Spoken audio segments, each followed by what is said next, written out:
This is Chemical Processes for Micro and Nano Fabrication, CHE 323 at the University of Texas at Austin. And this is Lecture 25, our second part of the two-part series on chemical vapor deposition. I'm Chris Mack, professor for this class, and our reading is Chapter 13 of our textbook by Campbell. Last time we looked at chemical vapor deposition rate as a function of temperature. We plotted it in a pseudo-Arrhenius plot, the log of the deposition rate versus 1 over temperature. And we were able to derive, based on the simplest mechanism we could think of, derive the rate of deposition. It's a function of, the partial pressure of the reactants in the gas, and it has a rate constant K sub T, the total or overall rate constant. That's a function of two parameters. First, K sub S, that's the surface reaction rate constant. Our mechanism, recall, was diffusion of the reactants through the gas, followed by reaction at the surface of the wafer. So K sub S is the rate constant for that second step, the reaction at the wafer surface, and H sub G is the mass transport coefficient for for diffusion of the gas. It's the diffusivity divided by the boundary layer thickness. And we had two regimes, a reaction-controlled regime and a diffusion-controlled regime. In the reaction-controlled regime, the slow step is K sub S. So K sub S is small, H sub G is big. I can neglect the K sub S in the denominator, the HG's cancel, and the overall rate constant is determined by the slow step, the reaction at the resist surface. So this is the reaction-controlled regime. In the reaction-controlled regime, we have a fairly high activation energy, so the slope of this is large. We can move around in the reaction-controlled regime in terms of the deposition rate by changing the temperature. Now here at the high values of 1 over T, we're at the low temperatures. When I increase the temperature, the reaction rate grows. Because of the activation energy, Ks gets larger and larger. But eventually, if I go to a high enough temperature, we move out of the reaction-controlled regime and into the diffusion-controlled regime. Once K sub S gets large enough that it starts to dominate and become much larger than the mass transport coefficient, I can neglect Hg, Ks's cancel out, and Kt will be about equal to the mass transfer coefficient, H sub G. In other words, when the reaction at the resist surface is high enough, we become controlled or limited by the rate at which we can diffuse new reactants to the surface. Since diffusion has a much weaker temperature dependence than reaction, we see the slope in this region is much lower. So it looks like it's leveling off here at the high temperatures. Well, if we're in one of these two regimes, the reaction-controlled regime versus the diffusion-controlled regime, that has a big impact on how we design the chamber, the reaction vessel for chemical vapor deposition. In the reaction-controlled regime, our deposition is very sensitive to temperature. High activation energy for the rate constant. Small changes in temperature result in large changes in the rate of deposition. Therefore, temperature non-uniformities result in non-uniformities in the thickness of the final film. So, if we want to get a good deposition process in the reaction-controlled regime, our main task is to control the temperature. We have to have good temperature uniformity, good control across a wafer, wafer to wafer, and batch to batch. The flow of the gas is not as important because the overall rate constant doesn't depend on the diffusivity of the gas or the thickness of the boundary layer. The mass transfer coefficient is not important when I'm in the reaction-controlled regime. On the other hand, if I'm in the diffusion-controlled regime, exactly the opposite occurs. I'm very sensitive to variations in the gas flow now. In the diffusion-controlled regime, we get in that regime when we're at high enough temperatures, then we're controlled by the mass transfer coefficient. That is, the diffusivity divided by the boundary layer thickness. So anything that affects the boundary layer thickness or affects the diffusivity will impact the rate at which material is deposited.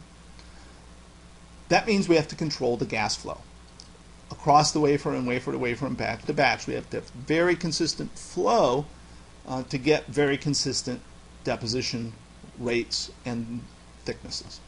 Temperature, on the other hand, is not so significant, since these diffusivities and boundary layer thicknesses don't vary very much with temperature, so we don't have to worry so much about temperature control. These two different regimes result in very different chamber configurations for our CVD system.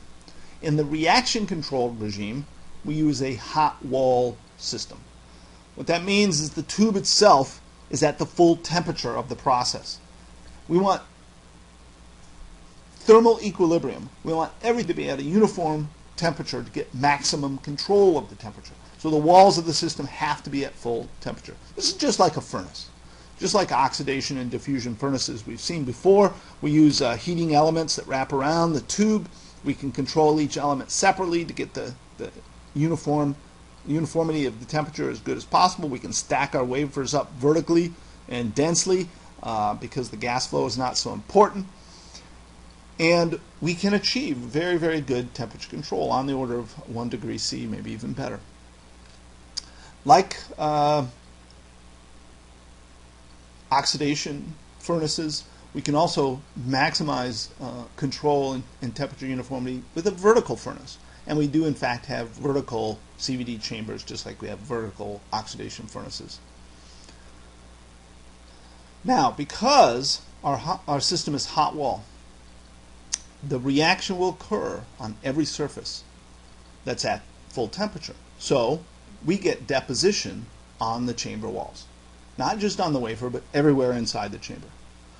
Now that means a couple of things. First of all, we have to dedicate each tube to one material being deposited. We don't want cross-contamination. If we've been depositing polysilicon in this tube, if we start to deposit tungsten, let's say, then we'll get contamination. Polysilicon can start coming off in the chamber and redepositing on the wafers, even though what we're trying to deposit is tungsten. We can't allow that. We have to dedicate each tube to a specific material. And second, the tubes have to be cleaned on a very regular basis. The material will grow over time every time we use this furnace, every time we use this tube, and as a result, the material will get thicker and thicker on the chamber walls, and eventually it will start to flake off, and particles of the material will float around and land on our wafers, causing defects which could kill our devices. So it's a hassle, it's expensive, but every now and then we got to stop, take the tubes out, clean them, get them started again. Every time you do something like that, you have to make sure it comes back to the right process characteristics. So it's a big hassle, but it's something we have to do on a hot wall system.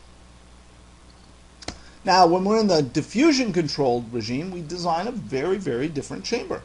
First of all, we can use a cold wall system.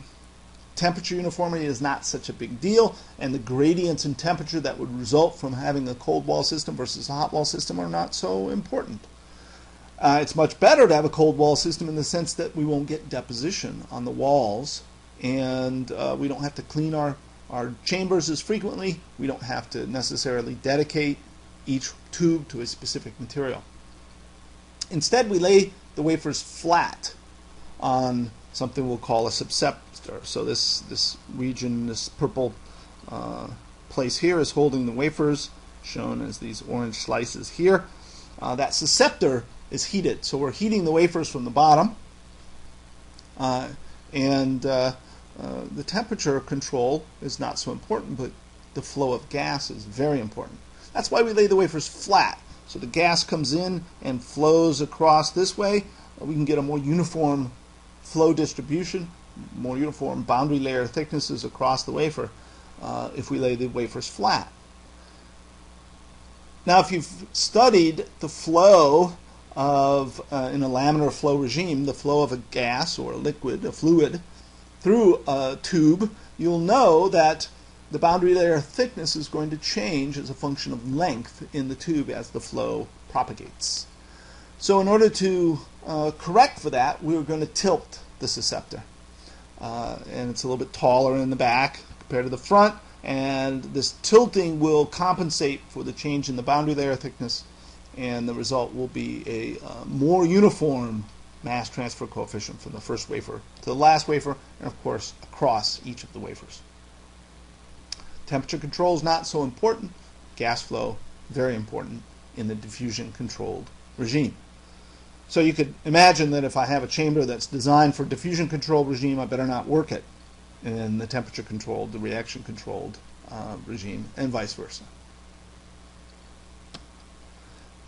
Another important factor to consider is the effect of pressure. Let's assume that we're going to keep the partial pressure of our reactants constant. Right? We need to keep the partial pressure of the reactant small. The reason is we don't want any homogeneous reactions. We don't want reactions in the gas phase to produce the material that's being deposited. That results in defects. Instead, we want all the reactions to occur on the surface of the wafer. That means we have to keep the partial pressure of the reactants low. But we can change the total pressure because we can fill the chamber up with non-reacting species and affect the total pressure.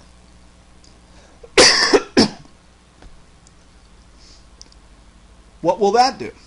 Well, the first thing we see is that the diffusivity of the reactant through the gas goes as 1 over the total pressure.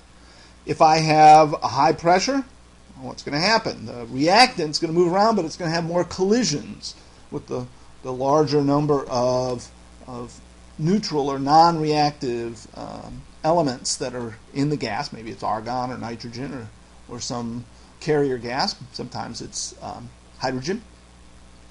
The reactants will collide more frequently and diffuse more slowly at high pressures.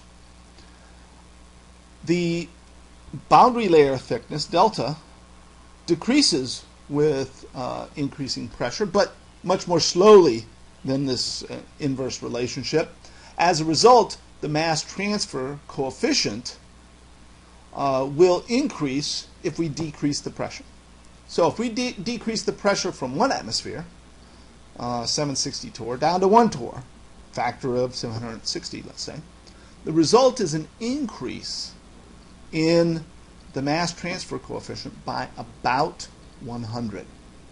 That's a very significant change, 100x increase. If you're in the diffusion-controlled regime, that means about 100x increase in the deposition rate by lowering the pressure in the chamber. Here we show what our simple mechanism, two-step mechanism, would predict. If I went from atmospheric pressure to low pressure on the order of a torr, we allowed the mass transfer coefficient to increase by a factor of 80 or 100. What do we see?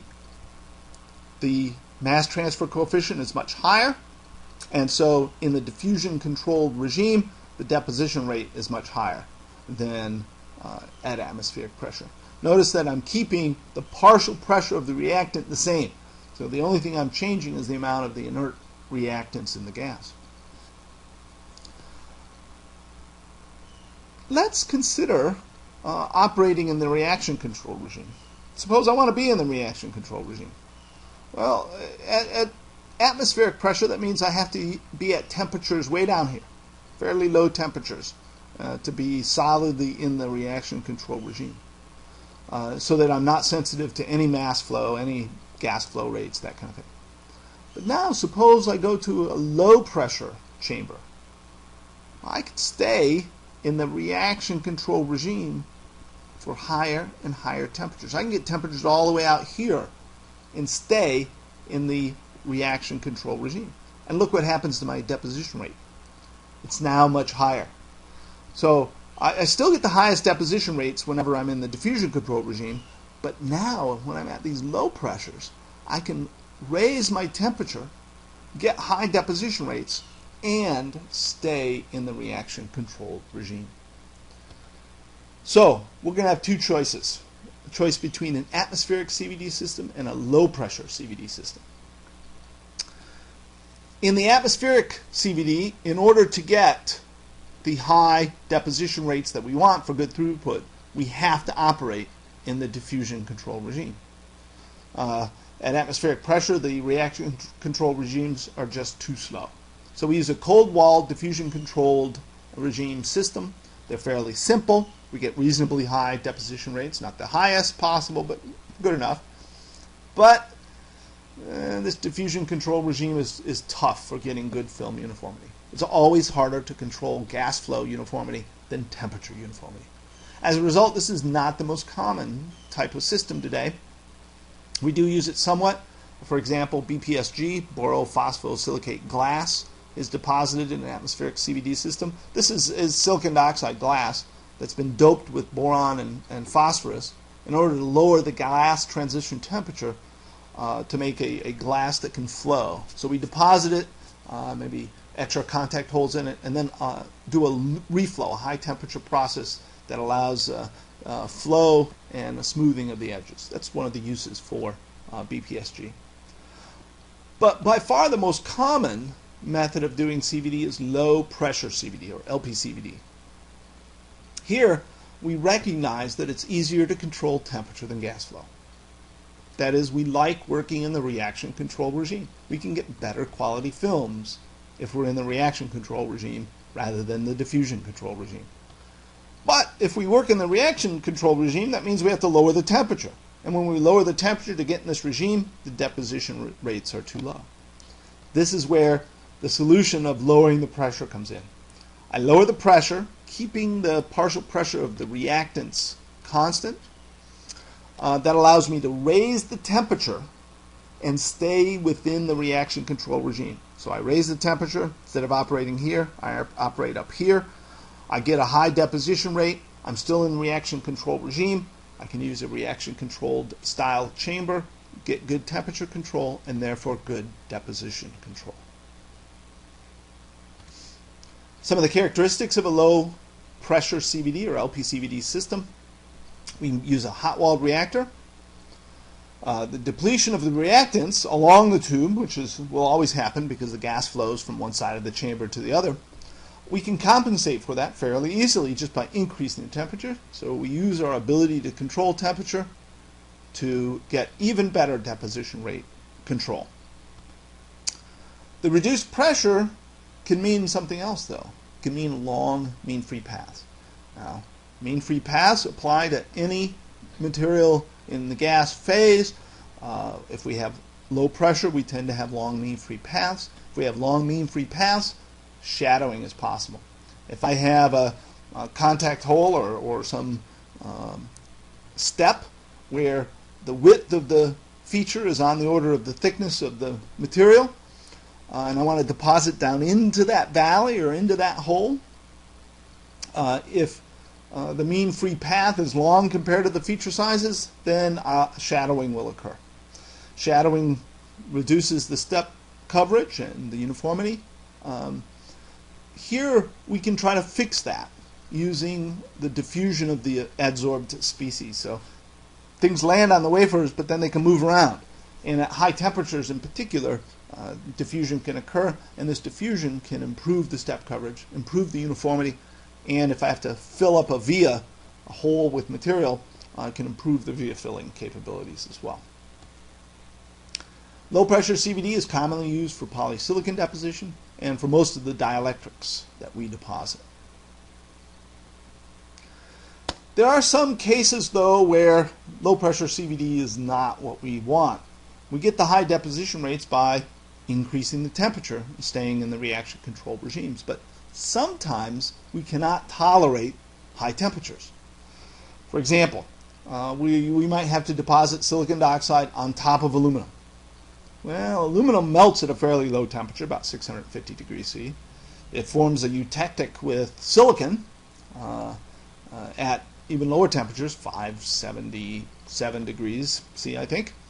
And we can get fairly significant diffusion of silicon into the aluminum, which also results in aluminum diffusing down into the openings left by the silicon, getting aluminum spikes into the silicon. It can be very big problem in terms of reliability. In order to prevent the diffusion of silicon into aluminum, we have to reduce the temperature. Once we put aluminum on the wafer, from then on, all process steps have to be below about 450 degrees C. So we need a low temperature deposition. Sometimes we need low temperature deposition just for the DT control, the overall diffusion length of the entire system after we form our junctions, for example. Shallow junctions, we have to make sure there are no more high temperature process steps. So we want to deposit at low temperatures. The problem is deposition rate's very low at low temperatures. We get poor throughput. Our solution will be add some energy to the system other than with temperature. We add energy to the reactants using an RF plasma. This ionizes the reactants. The reactants will react more quickly as ions often. Sometimes we get free radicals that can increase the reaction. Just higher energy system overall, and the reaction rates can be faster. An added benefit, ion bombardment, can also increase the diffusion of the adsorbed species, which gives us all the benefits of better uniformity, better step coverage, better via filling as well. In general, though, adding plasma energy is not enough to compensate for the lower temperatures that we're using, so we still get fairly low throughput compared to LPCVD when we operated at the higher temperatures, but it's better than otherwise. So PECVD has found some important uses for these low temperature deposition processes. All right, let's look at what we've learned in lecture 25. You should be able to quickly and easily answer these questions. How does one switch between the reaction controlled regime and the diffusion controlled regime? How does the regime, reaction versus diffusion controlled, affect the design of the CVD system? What's different about the systems that we use in these two different regimes? How does pressure affect deposition rate? And explain the advantages and disadvantages of atmospheric CVD, LPCVD, and PECVD, plasma enhanced CVD. That concludes our series on chemical vapor deposition. Next time we're going to look at deposition big picture and talk about, rather than methods of deposition, talk about the materials we want to deposit. We'll go through a number of different films that need to be deposited and ask what method of deposition is most appropriate for that particular film. And we'll look at some basic recipes for a wide number of important films in CMOS processing. Till then.